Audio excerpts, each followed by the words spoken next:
দিদি ভাই, chilli chicken বানাবে? তোর কি খুব চাইনিজ খেতে ইচ্ছে করছে? হ্যাঁ, খুব। আচ্ছা, চল বানাই। সস দিয়ে বানাবো, বাট চিকেন নয়, অন্য কিছু দিয়ে। তাহলে চিকেনের জায়গায় কি থাকবে? চিকেনের জায়গায় আজকে থাকবে চাল কুমড়ো। ইনগ্রেডিয়েন্টস গুলো দেখ আমি কিভাবে কেটে নিয়েছি, আর বাকিগুলো আমি তোকে বলতে থাকছি। প্রথমে চাল কুমড়োটাকে কিউব করে কেটে নিয়ে ওটাকে নুন জলে ধুয়ে নিবি, তাহলে কি ভিতরের কষটা চলে যাবে।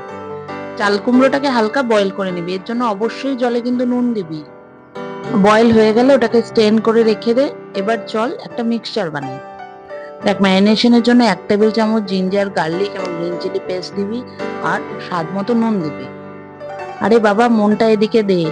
এখন কি দিলাম এটার মধ্যে, দেখতে পেলি? না তো। দেখ, ম্যারিনেশনের মধ্যে কিন্তু একটা ডিম দিয়ে দিয়েছি, তুই দেখতে পেলি না। আর 1 টেবিল চামচ সয়া সস দিবি। দিয়ে চাল কুমড়োটাকে ভালো করে ম্যারিনেট করে 15 মিনিটের জন্য রেস্টে রেখে দে। এই মিক্সচারটার মধ্যে পরিমাণ মতো কর্নফ্লাওয়ার দিয়ে মিক্স করে নিতে হবে, যাতে এই ম্যারিনেশন গুলো চাল কুমড়োর গায়ে লেগে যায়। এবার এই চাল কুমড়ো গুলো শুধু ডিপ ফ্রাই হবে।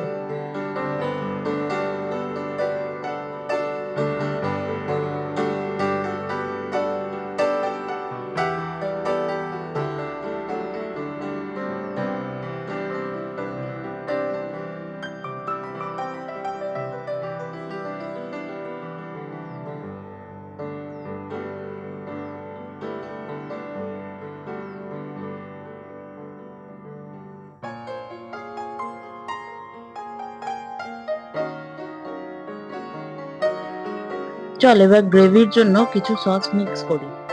সসের রেশিওটা কিন্তু এরকম থাকবে: 2 চামচ টমেটো সস, 1 চামচ চিলি সস এবং 1 চামচ সয়া সস।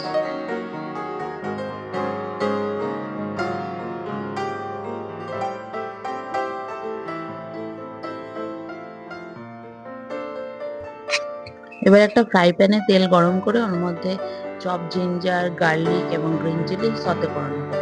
এবার ওই ফ্রাই প্যানে অনিয়ন এবং ক্যাপসিকামটা দিয়ে দেবো। একটু ফ্রাই করব যতক্ষণ না ক্যাপসিকাম এবং অনিয়নটা নরম হচ্ছে।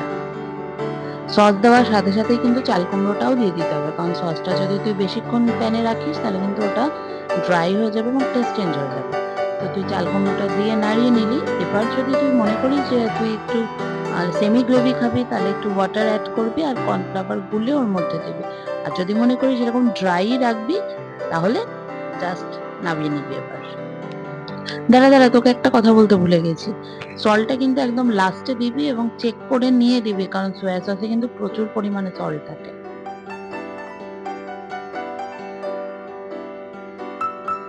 নে, এবার তৈরি হয়ে গেছে আমার ড্রাই চিলি চাল কুমড়ো।